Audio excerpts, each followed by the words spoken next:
Bismillah, Assalamualaikum warahmatullahi wabarakatuh. Salam sejahtera untuk kita semua. Adik-adikku sekalian, saya Andi Sudimas Sulaiman, Gubernur Sulawesi Selatan, mengucapkan selamat datang dalam program Smart School Dinas Pendidikan Provinsi Sulawesi Selatan. Hari ini adik-adik sekalian akan mengikuti pembelajaran hybrid dalam program Smart School. Aplikasi Smart School adalah sebuah pendekatan dengan tetap mengedepankan sebuah pendidikan dengan digital approaching, untuk kemudian mengedepankan kualitas dan mutu pendidikan yang diterima siswa secara seragam di seluruh wilayah Sulawesi Selatan, termasuk di pelosok-pelosok. Program ini bukan hanya memberikan kepada adik-adik sekalian pengalaman belajar yang baru, namun juga memberikan fasilitas kebutuhan dengan fitur bermanfaat seperti rekaman video pembelajaran yang dapat diulang, trik-trik penyelesaian soal, ujian-ujian, serta sarana konsultasi pembelajaran dari guru-guru terbaik di Sulawesi Selatan. Sering-sering mengakses aplikasi Smart School melalui gawai yang adik-adik sekalian miliki di setiap kesempatan yang dimiliki. Untuk seluruh adik-adikku sekalian yang saya cintai, saya banggakan, selamat belajar dan semoga ilmu yang didapatkan bermanfaat untuk menambah pengetahuan pendidikan adik-adik sekalian. Salam kita pada salam. Assalamualaikum warahmatullahi wabarakatuh. Salam sejahtera untuk kita semua.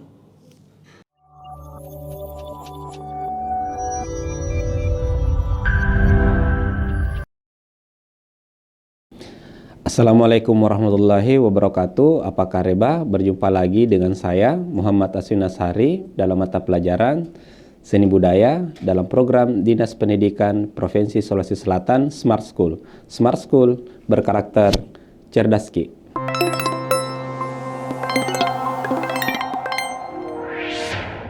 Ya.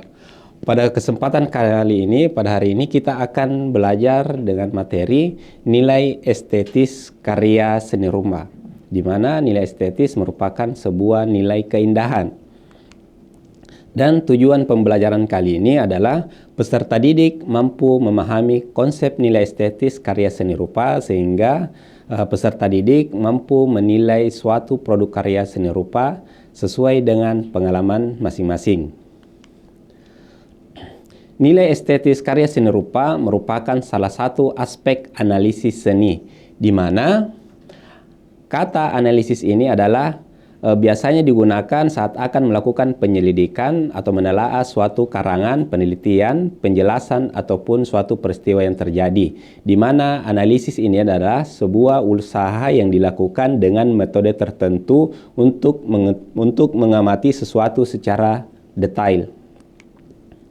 Selanjutnya, secara etimologis, estetis adalah mengenai keindahan, menyangkut apresiasi keindahan, yaitu alam, seni, dan sastra. Kemudian memiliki pengertian, memiliki penilaian terhadap keindahan. Selanjutnya, istilah estetika merujuk kepada semacam objek, penilaian, sikap, dan pengalaman ataupun nilai. Estetika di sini berasal dari kata estetikus atau bahasa Yunani estetikos yang berarti merasa. Selanjutnya, secara etimologis estetika dianggap sebagai hal-hal yang diserap oleh para indera manusia, di mana panca indera di sini adalah yang kita ketahui bahwa segala sesuatu pasti akan kita rasakan melalui panca indera, mulai dari mata, telinga, hidung, lidah, dan sentuhan kulit. Kata estetis di sini bisa kita simpulkan bahwa estetis berasal dari kata sifat, kemudian estetika itu sendiri berasal dari kata objek. Jadi estetis di sini memiliki makna sifat, kemudian estetika memiliki makna objek atau sebuah karya. Pengertian estetika itu ada beberapa. Yang pertama adalah Van Mater Ames, di mana dia berporos kepada penciptaan, apresiasi, dan kritik terhadap karya seni. Dan selanjutnya Agus Sahri, di mana pengertiannya berporos kepada esensi dari totalitas kehidupan estetik dan artistik.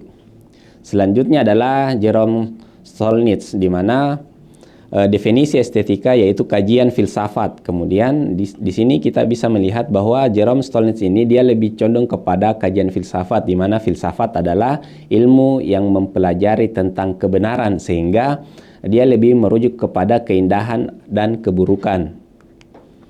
Selanjutnya adalah John Hosper, di mana estetika adalah cabang filsafat yang berkaitan dengan proses penciptaan suatu karya estetis, di mana perbedaannya adalah John Hosper dia lebih mengarah kepada proses atau cara pembentukan atau pembuatan sebuah produk seni.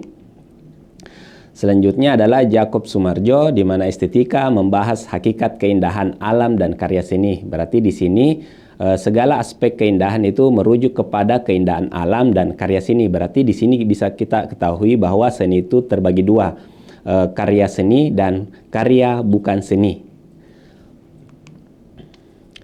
Selanjutnya jenis nilai estetis, di mana di sini kita akan bagi dua. Yang pertama adalah nilai objektif atau intrinsik, selanjutnya adalah nilai subjektif atau ekstrinsik. Patut kita pahami bahwa nilai objektif adalah nilai yang berada pada karya seni, kemudian nilai subjektif atau ekstrinsik adalah nilai yang dipegang oleh pengamat atau apresiator. Kita akan bahas nilai objektif atau intrinsik, di mana nilai objektif adalah mengkaji gejala visual karya seni. Aktivitas ini berdasarkan kriteria seni secara kualitas integratif tatanan formal karya seni. Berarti di sini kita akan membahas tentang unsur dan prinsip karya seni, di mana unsur-unsur ini patut kita ketahui bahwa unsur-unsur itu terbagi atas beberapa. Yang pertama adalah titik, garis, bidang, tekstur, warna, dan gelap terang. Jika prinsip yang kita bahas, berarti kita akan memperoleh beberapa, yaitu kesatuan, keselarasan, proporsi, dan anatomi, dan sebagainya. Selanjutnya adalah nilai subjektif, di mana nilai subjektif di sini berasal dari pengalaman mengamati karya seni, misalnya tentang pesan seni yang ingin disampaikan oleh para seniman atau pencipta karya, di mana nilai keindahan berdasarkan pada reaksi atau respon pribadi kita sebagai pengamat atau apresiator. Nilai subjektif atau intrinsik di sini bisa kita bagi menjadi beberapa bagian, yaitu ilmu formal atau informal, kemudian nilai sosial, kemudian nilai estetika itu sendiri. Yang pertama kita akan bahas tentang ilmu formal atau informal yang berdasar pada pendidikan yang kita kecap atau kita terima.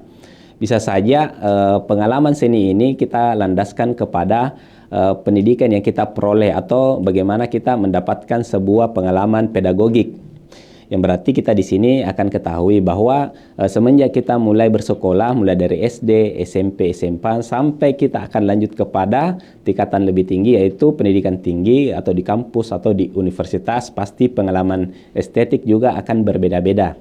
Di mana apabila kita merujuk kepada kritik pedagogik atau penilaian pedagogik, waktu kita SD, kita akan diberikan pemahaman tentang seni secara simpel atau sederhana. Kemudian kita melangkah kepada dunia SMP, kita akan diberikan sebuah teknik-teknik atau media-media seni yang lebih luas. Selanjutnya, pada tingkat SMA, kita akan diberikan sebuah tingkat pemahaman atau penalaran estetik yang lebih tinggi, di mana kita akan diberi kebebasan untuk berimajinasi. Selanjutnya pada saat kita akan mengarah kepada di pendidikan tinggi, di mana universitas, entah itu seni atau bukan, biasanya kita akan mendapatkan sebuah pengalaman estetik yang lebih tinggi, di mana kita akan dipandu atau diproses untuk dapat berimajinasi lebih jauh, atau kita akan membuat sebuah hal yang kreatif atau inovatif. Selanjutnya adalah nilai sosial, yang di sini kita akan melihat dari sektor agama dan adat, di mana sebuah nilai estetika akan bergantung kepada nilai-nilai yang ada di sekitar apresiator atau pengamat, di mana secara agama patut kita tahu atau umum kita ketahui bahwa nilai sebuah keindahan akan dibungkus oleh sebuah nilai agama, di mana di sini apabila kita beragama pasti kita akan mengikuti ajaran-ajaran atau sesuai dengan syarat-syarat atau syariah-syariah dari agama yang kita anut. Yang pastinya apabila kita berbuat, pasti kita akan mendapatkan pahala atau mendapatkan dosa apabila kita melanggar sebuah perintah. Selanjutnya, nilai sosial adat di sini tergantung pada sebuah ruang lingkup wilayah atau ruang lingkup sebuah tatanan sosial masyarakat tertentu, di mana kita akan menjunjung tinggi sebuah nilai-nilai sosial dan budaya yang kita pegang, di mana di sini kita akan terrealisasi secara sikap apabila kita berasal dari daerah tertentu atau kita dari keturunan tertentu, di mana kita akan terikat dari sosial budaya, di mana terikat oleh nilai-nilai adat.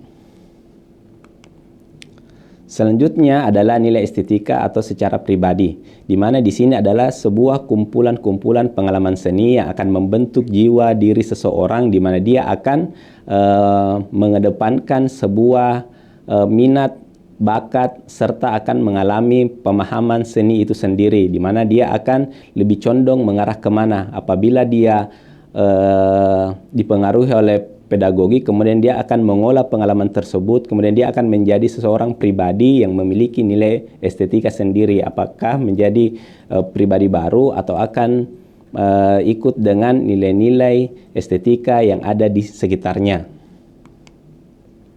Selanjutnya adalah teori estetika.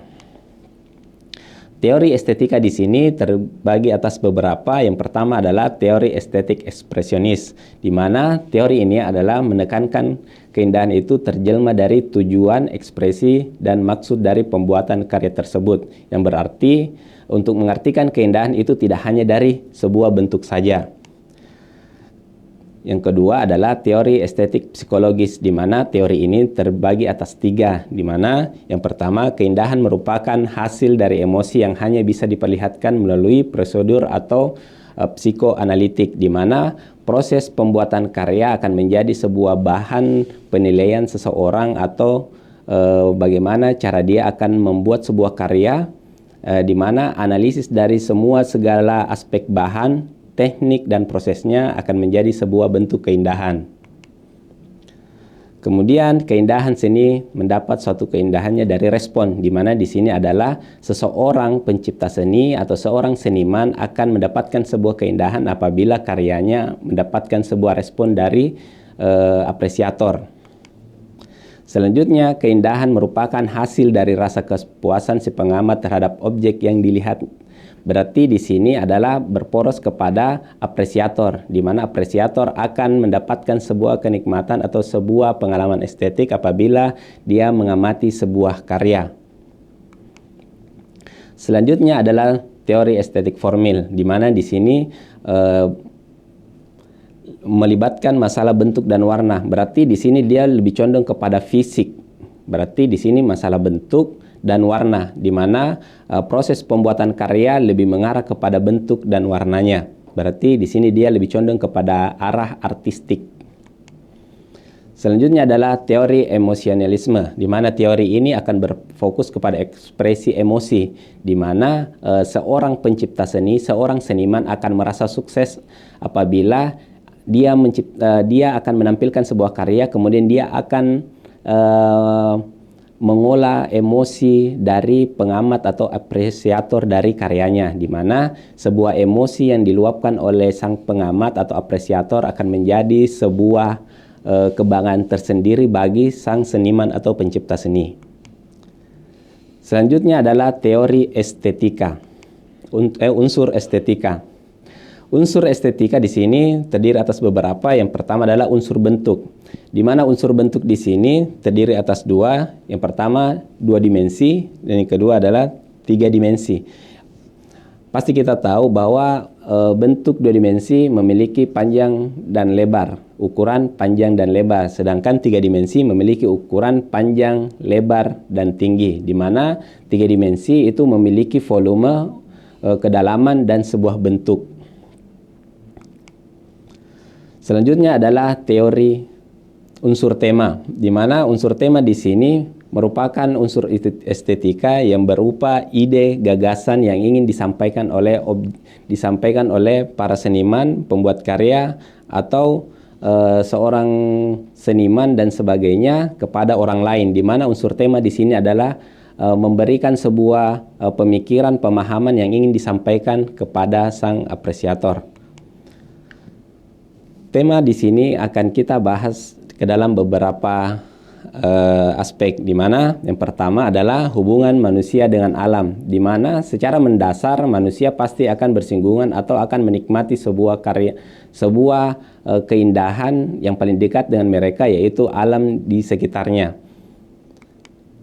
Selanjutnya adalah hubungan manusia dengan benda. Di sini para seniman akan menangkap sebuah keindahan dari bentuk sebuah benda, warna sebuah benda, tekstur sebuah benda yang akan dijadikan sebuah ide atau gagasan untuk membuat sebuah karya. Di mana di sini bisa kita lihat beberapa bentuk benda, mulai dari kubistis, silindris, dan sebuah bentuk kain, di mana kain di sini memiliki unsur draperi sebuah kain.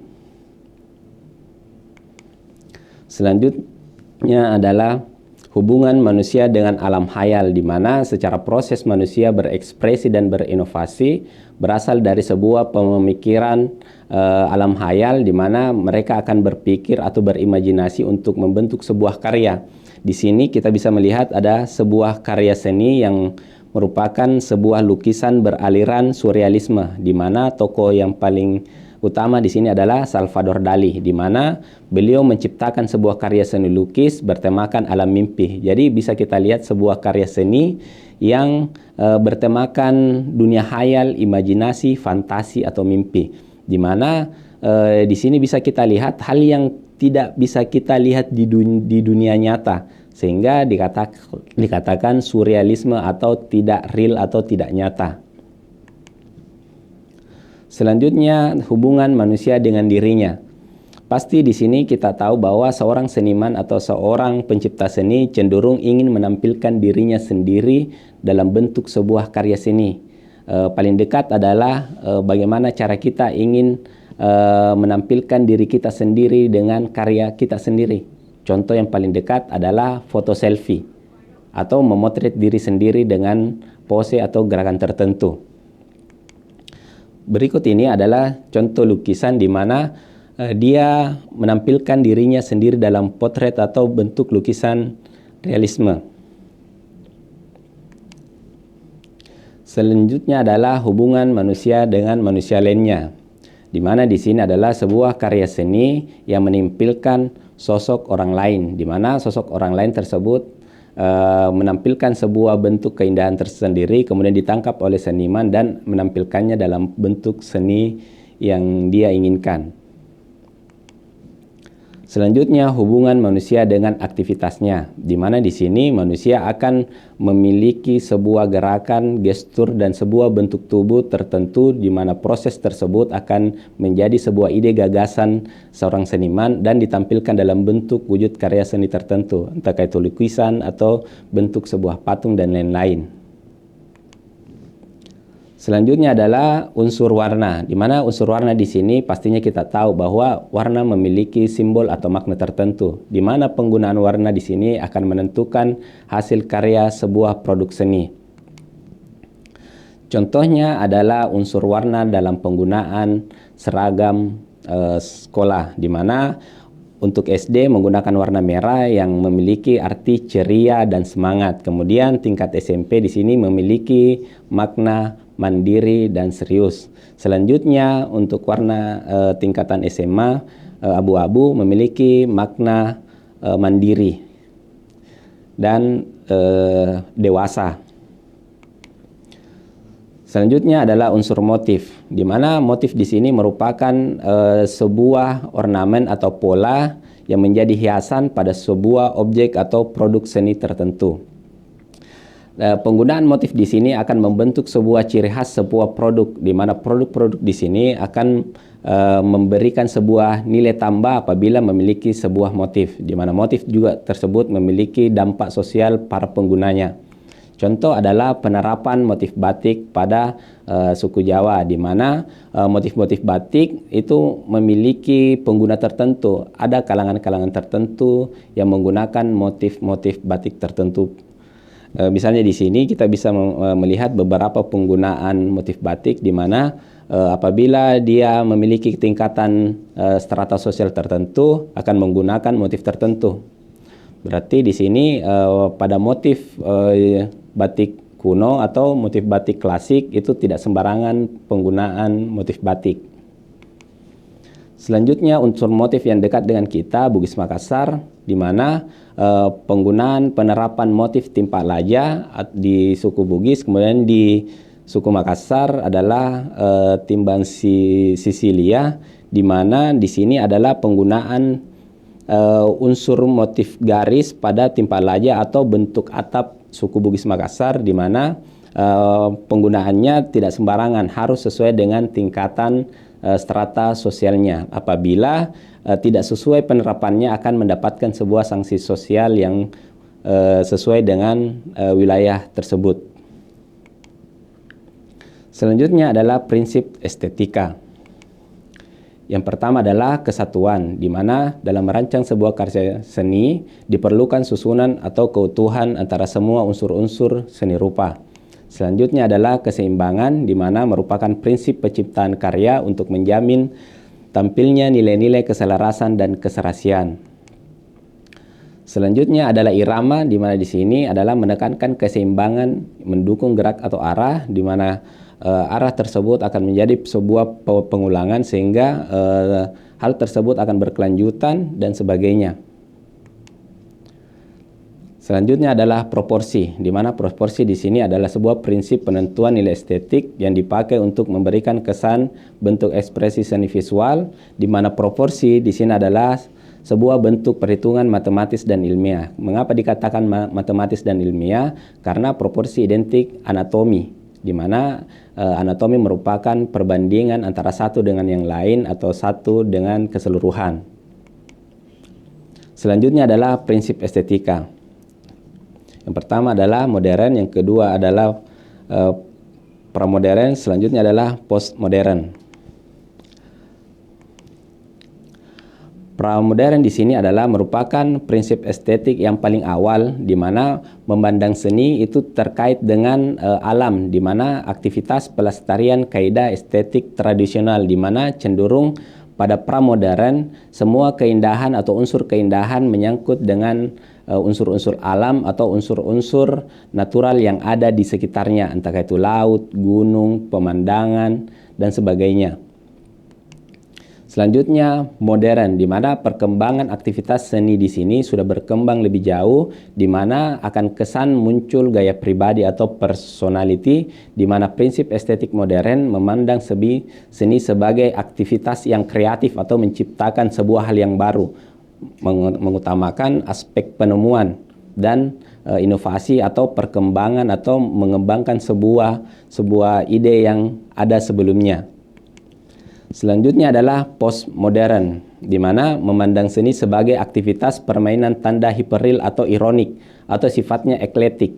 Eklektik di sini adalah meminjam dan mengembangkan nilai-nilai tradisional sebelumnya atau mengembangkan nilai-nilai yang ada sebelumnya. Berarti di sini dia lebih berinovasi dan dia lebih condong kepada sifat konsumerisme masa kini, di mana produk-produk karya seni di sini biasa dibuat secara industri atau menggunakan desain grafis atau menggunakan teknik cetak grafis, di mana di sini penggunaan teknik dan teknologi akan membantu proses penciptaannya sehingga dikatakan masuk ke dalam seni industrialisasi.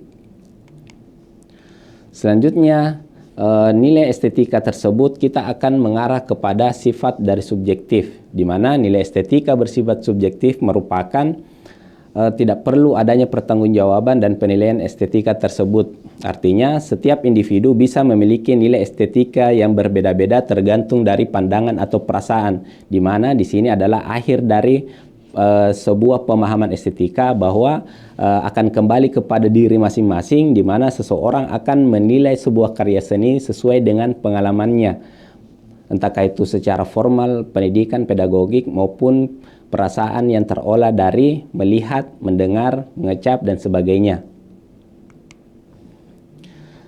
Contoh nilai estetika, di mana nilai estetika di sini kita akan bahas secara kontekstual.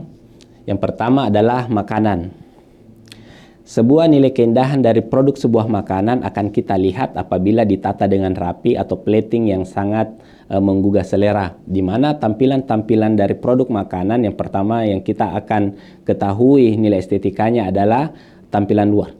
tampilan luarnya, kemudian platingnya, kemudian unsur-unsur dari makanan tersebut, cara pengelolaannya, kemudian cita rasa dari makanan tersebut. Semakin unik, kreatif, dan penampilan yang bagus akan menambah nilai estetika dari sebuah produk makanan, di mana setiap suku yang ada di Indonesia memiliki ciri khas atau cita rasa makanan masing-masing.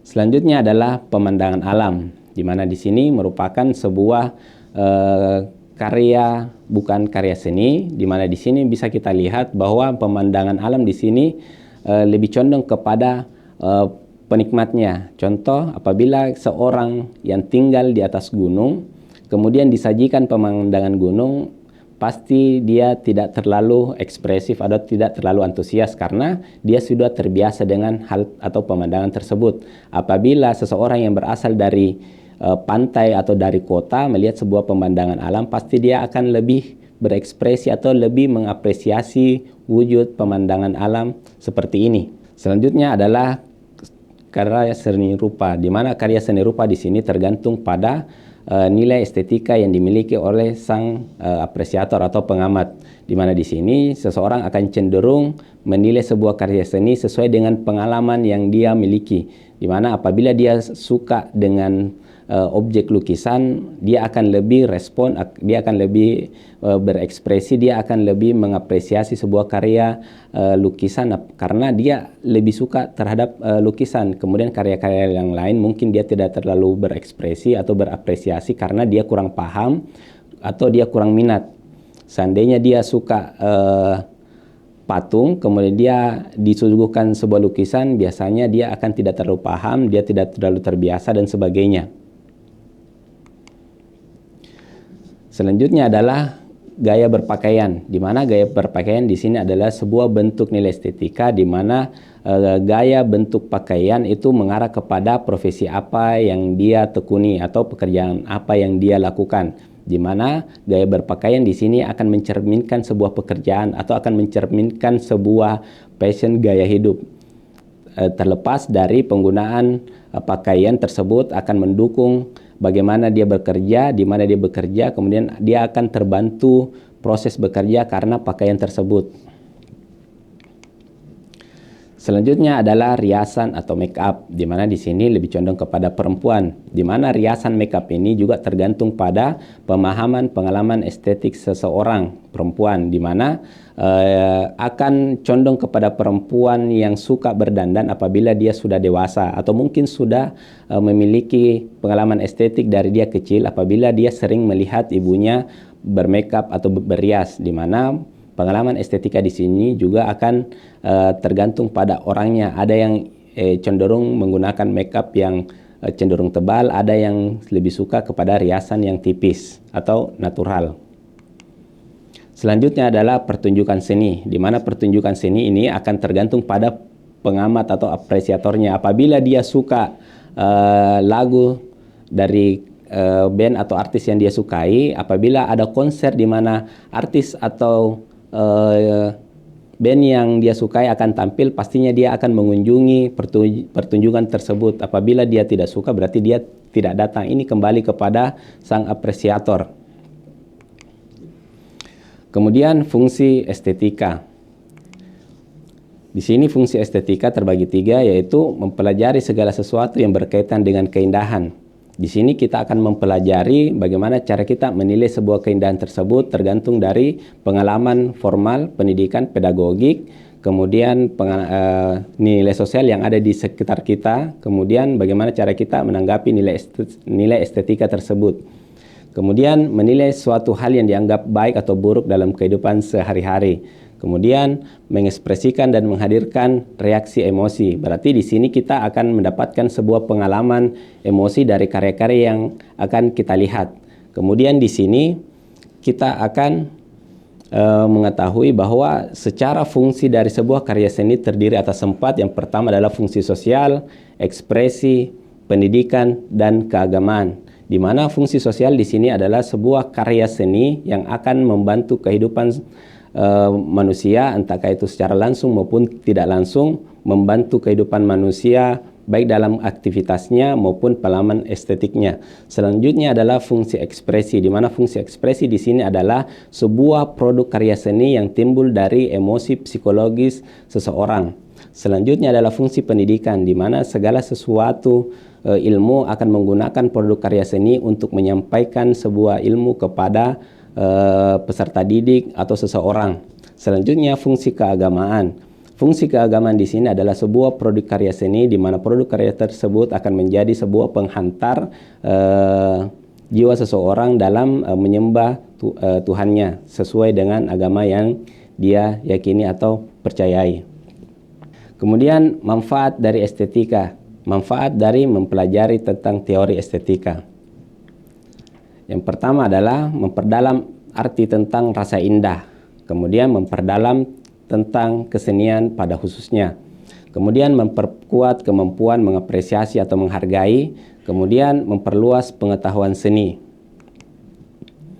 Manfaat estetika juga merupakan sebuah kegiatan yang akan memberikan manfaat kepada kita, di mana kita akan menyempurnakan pengertian tentang unsur-unsur objektif, membangkitkan rasa keindahan, memperkuat rasa cinta terhadap seni, memperkuat rasa cinta terhadap budaya bangsa.